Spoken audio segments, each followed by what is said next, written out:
Hi, it's Valerie from Shalebrook Handcrafted Soap in Moser River, Nova Scotia.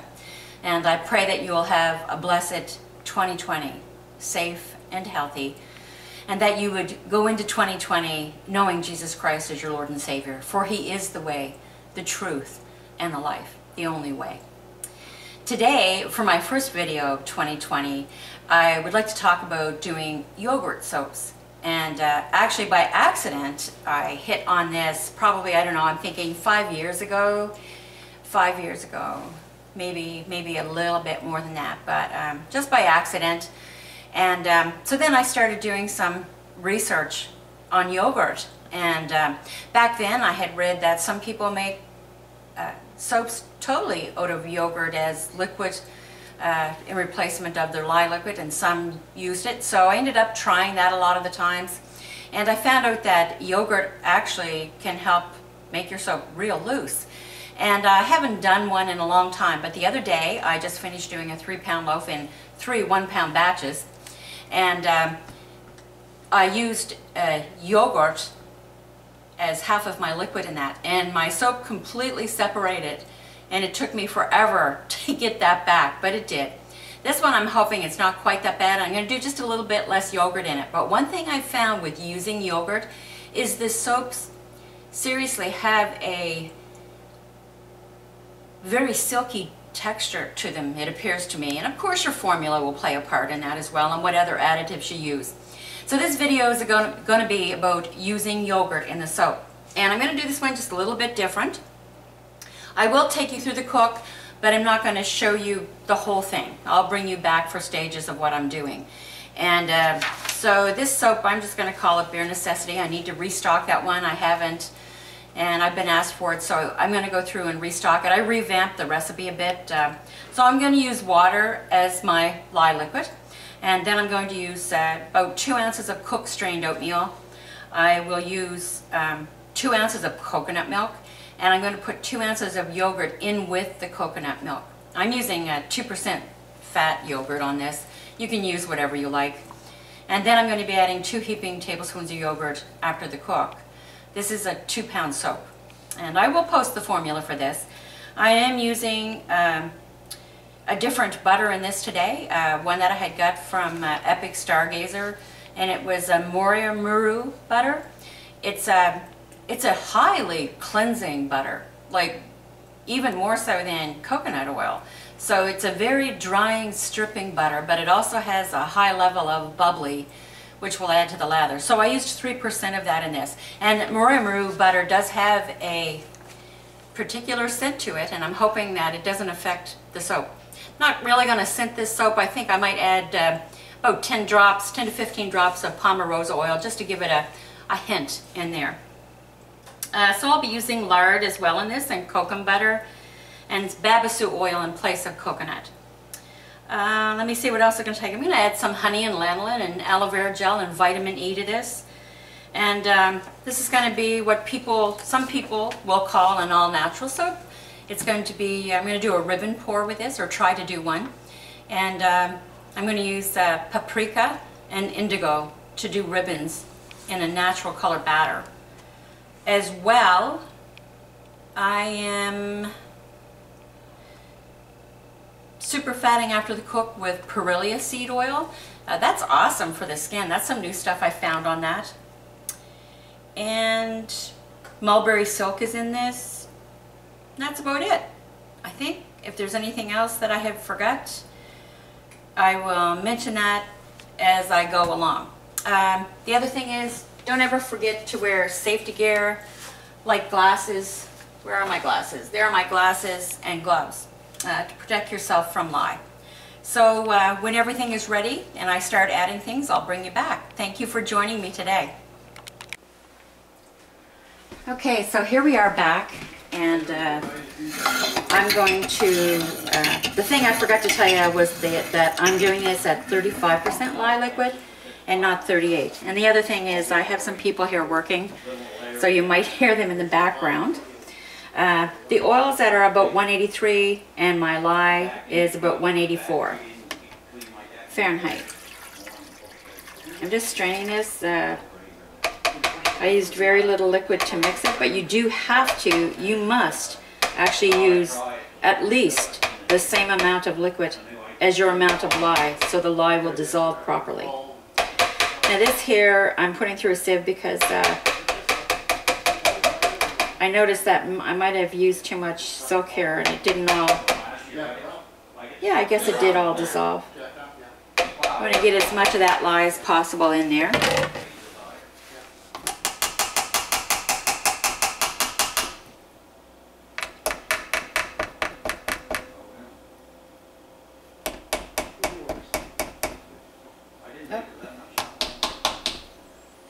Some lye lint.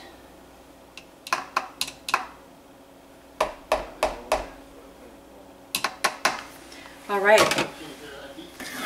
so I've got my oatmeal in here, and I'm going to put my crock on warm. Because I had that shut off because I didn't want it to get overly hot.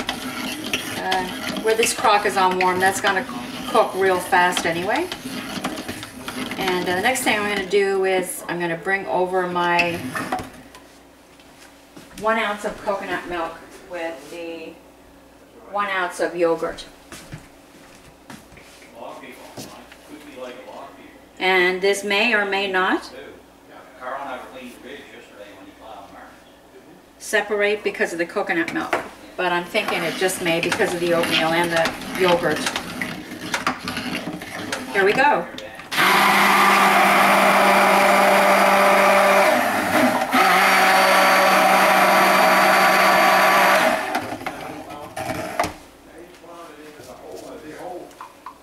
And like I said, I'm not going to show you everything. I just wanted to show you me adding that coconut milk and yogurt. And so what I'm going to do right now is I'm going to blend that to thick trace, and I'm going to put the cover on it, and I'll bring you back when anything happens.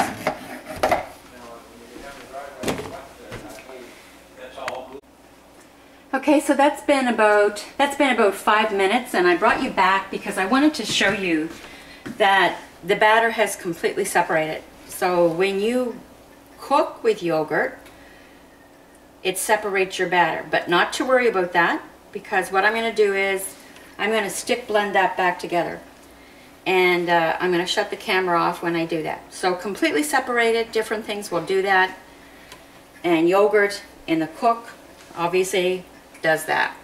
So I'm going to shut the camera off. I just wanted to show you that. And I'll bring you back when I get it stick blended back together, and I'll tell you how long it took to do that. Hello, so that took, to bring that from completely separated to where you see it right now was about 3 minutes, 3 to 4 minutes. And there still is a tiny bit of separation there, but I'm not concerned about that. Temperature right now is probably about 211, I think it was Fahrenheit. And excuse that noise. I'm sorry about that, but there's not a lot I can do with that right now. So I'm just going to put that cover on. As you can see, that is stick blended back together with a tiny bit of separation there. And one thing that you can do with that, it depends on your batter, how much you use. The other thing I wanted to say was I noticed that in using yogurt through the cook, it does have a tendency to turn your batter brown, almost like using goat milk.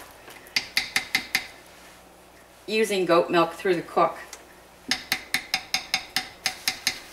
Okay, so that's one thing that you can do. You can continue to use a whisk, or you can just leave it, and actually it will cook on its own to potato stage there. That will be the next stage, potato stage. Right there, right now, that's a mixture of thick applesauce, some potato stage. So I'm just going to cover that over, and I'll bring you back when stuff starts to happen. So it's been about 7 minutes, and I brought you back because I wanted to show you that this is still separating a bit there. It's almost at probably potato stage. I'm just going to give it a blast with my stick blender. You don't have to do this. You can use a whisk, and I could too. But I have other plans today, so I'm going to try to get this whisked up. So I'm just going to let you stick blend it up. I'm just going to let you watch this. Oh, got to plug it in, you know, that really helps. There we go, going to plug that in.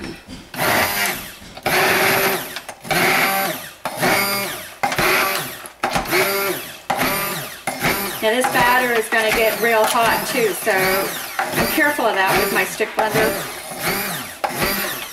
I don't want to burn it out. But honestly, you do it as you see fit. Now I can see that that's starting to cook. I don't know if you can see it there. So what I'm going to do with that, my crock pot is still on warm. Just going to take this out. And I'm sure that that will start to volcano maybe, to rise a bit there in just a second. I'm going to get out of that way. I'm probably right in the middle of that. And you can see the change taking place there. So you can see it's starting to boil from underneath. The other thing I wanted to say about when you're cooking with yogurt is that it turns it like goat milk, but it sort of has that smell of cooking with goat milk too. And so there we have actually potato stage. And very shortly that's going to turn to Vaseline stage. I just wanted to show you that. So actually with that you could have taken your whisk and give it a couple whisks and it would have been fine. It actually probably would have did the same thing as that stick blender did. So I'm just going to cover that back up and I'll bring you back when it's Vaseline stage. Okay, so we're back and I'm doing this by myself today. My hubby is in with those other men working, so it's not going as smooth as I would like. I think pretty not smooth video. Anyway, so we're at Vaseline stage, and that was about, I don't know, I don't even know anymore. So I think it was about 3 minutes. And I'm going to add my warm super fat, which is perilla seed oil. It is gorgeous for the skin, that stuff. I'm loving that. Beautiful. P-E-R-I-L-L-A. And then I'm going to add my sugar and apple cider vinegar.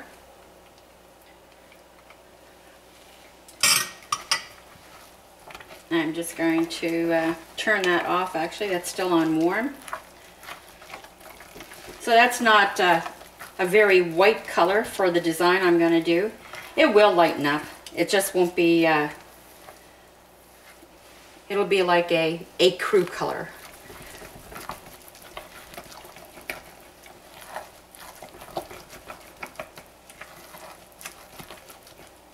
And I'm just going to leave, I'm just going to stir that in.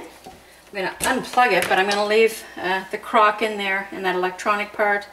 For me personally, I find it just helps the batter to keep the heat in it so it doesn't cool off. And I've got a cool house because of the temperatures here today. We had another big storm yesterday, second one of the season so far, and got a lot of snow. Anyway, I'm just going to spray that with some fine mist. That helps things from getting too dry on the side. Too dry on the side. It's a good thing to do. And so I'm just going to shut you off and I'll bring you back in 3 minutes. Okay, so we're back. And I just wanted to tell you that I had checked the pH. I always check the pH of my soaps or check for zap. And there's no zap left. So now I'm going to add my sodium lactate, which I have warm. I add it warm. Many different ways to do this stuff. It's totally up to you. I never heat up my yogurt. It's usually at room temperature or out of the fridge. So room temperature, I find it's better. You don't have to worry about it so much cooling down your batter. The more you cool down your batter, the harder it is to work with for designs. Now if you're adding honey and you want the properties of that, then you have no choice but to add it after it's below 175. And I am actually doing that today. I am adding honey. So I have the rest of my yogurt and the coconut milk, and that's warm, but it's not hot. And when you add this stuff, you should always try to make sure that you stir it in really well so it doesn't cook on the bottom if you're keeping it in your electronic pot. And then what I'm going to do is I'm going to let that cool down. So that's the remainder of my coconut milk, and I can see that this is going to be maybe not going to be friendly to the design I want to do. And where I'm doing indigo powder, and this isn't a white batter, I might not get the blue I want either. But those are the things that you deal with when you're dealing with hot process soap and other soaps. It all has its challenges, right? So I just wanted to show you that I have that stirred up. And once again, I'm going to spray that with some fine mist spray. And I'm going to wait till that's down. Actually, I'm going to check that batter because I don't know what the temperature of that is right now.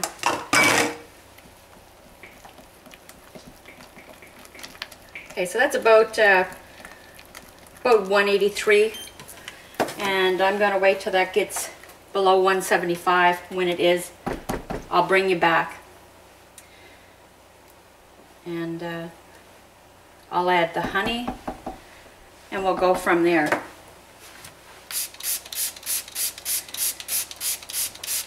And I'm going to be back in a few minutes. So we're back, and I added the honey and the lanolin and the vitamin E oil and the about 25-30 drops of Palmarosa essential oil. And the batter is definitely not as fluid as I would like it for this design, but I'm going to try it anyway. And I am actually not sure if the colors will work out in this or not because of the color of the batter. But we'll try it and we'll see how it goes. So you can see, even though it's not thick, it's really not a pourable type of batter, which you really need for this design. But I'm just going to do the best I can. It's going to be an awesome soap. So we'll, and that's one thing about when you're designing, is that don't be overly concerned about design, although I totally understand wanting to have nice things to make it look nice. But the most important thing is that it's good for the skin. And I actually had, the way this design works is you do the colors and then you pour it into a bigger container and pour from there. But I'm pretty sure the ones I have done aren't going to be big enough. So I'm just hauling out this one to heat it up. I had boiled water in a microwave. Not boiled it, but heated it. And I'm just going to put it in for a couple more minutes. And in the meantime, I'm going to do the colors. And I had told you that I had been dealing with indigo and paprika to color this. Just want to check to make sure. I wonder if I can turn that around so I can see what I'm doing. Yeah, okay.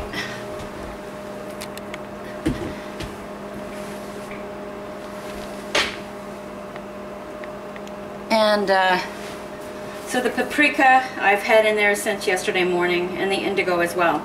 And I'm hoping that's going to color these nice. We'll see. So first I'm going to do the indigo. And I'm hoping not to get too much sediment from it, but just the color of it, to see how that goes. The other thing you can do if you're doing colors and your batter seems incredibly thick is you can heat it up in the microwave. That has worked really well for me in the past. Now, that doesn't look great to me. Looks more of a gray color. That's typical considering what the color of the batter, but I'm just going to add just a couple more quarter teaspoons of that indigo water. And I used actually hot water with my indigo color. I don't use oils very much with my colors unless it's an oxide sometimes, and I don't even use much of them anymore. So I'm not sure what that blue is going to come out right there. I'm hoping that that'll be all right, but we'll see.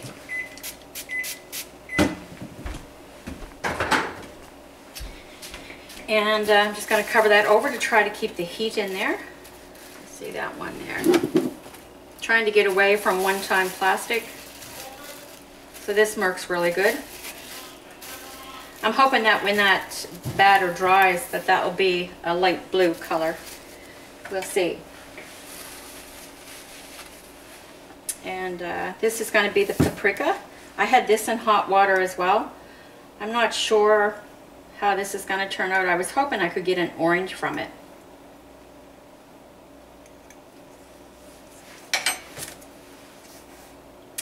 And I do think I'm going to heat these up in the microwave a bit more. And maybe you need to do an oil infusion for paprika. I'm not sure on that. It's definitely going to take a bit more, I think. And these oils were warmed up as well.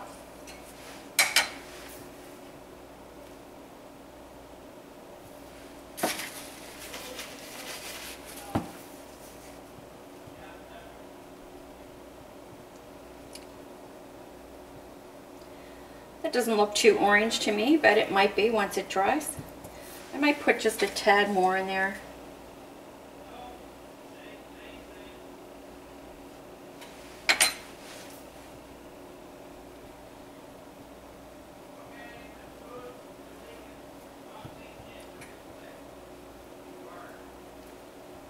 Okay, I'm going to shut that camera off because I think I'm going to mix up just a tiny bit of turmeric to add to that paprika.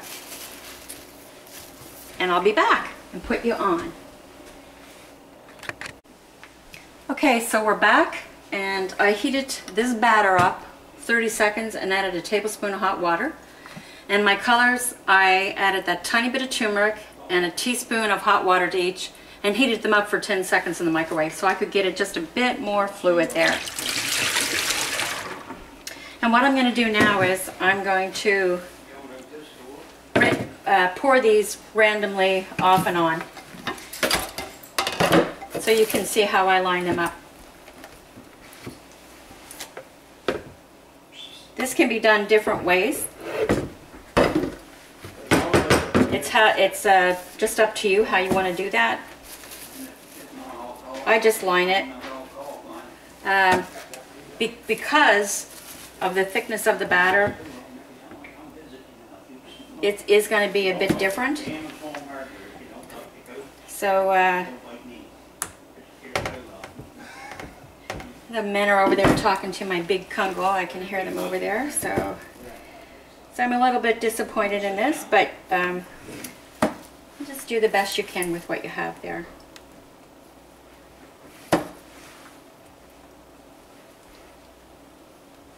And I should have had a bigger spoon. Could have done this a bit faster. Okay, no problem. See you, son. That's the other. Yeah. You got no snow down there, have you? At the end? This is it. Gotta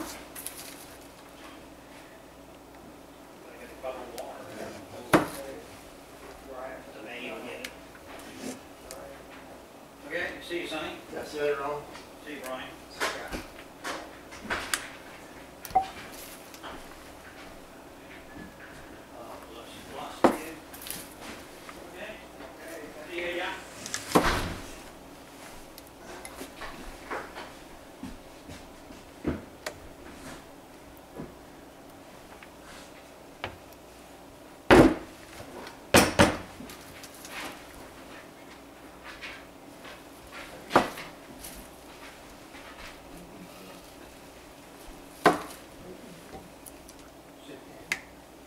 keep layering it the best you can.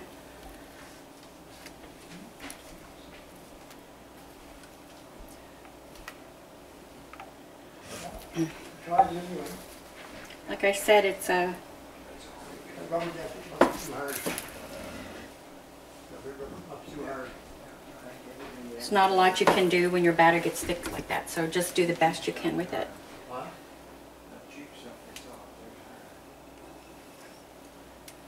That will work if it's a form place.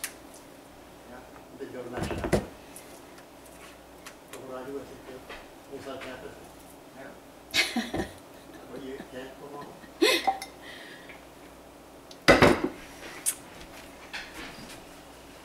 Spray bottle, you want to keep the stuff nice and cool.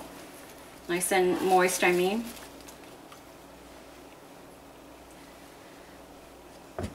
Carburetor and bike. Yes, we'll make sure that the front valves. So don't knock them out.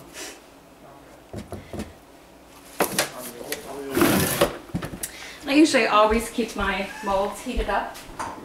I find that it pours better with hot process. So I keep them nice and warm. So we'll see how this is going to, I'm going to beat that down to get some air pockets. And let's see how this goes. RGC starts like that. Yeah. Until it turns over, pumps the gas into the fuel injection unit. Yeah. I asked what time was the dealer to get the winch bracket. And they said the same thing.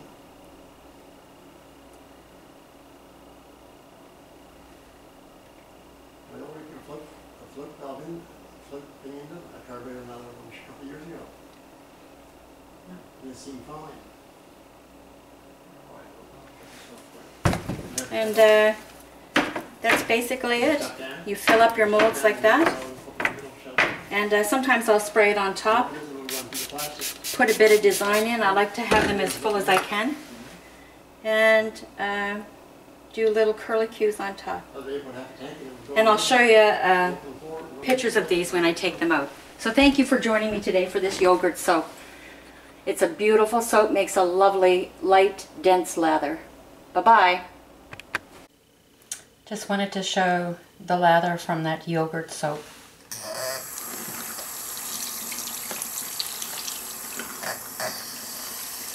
Water is hot.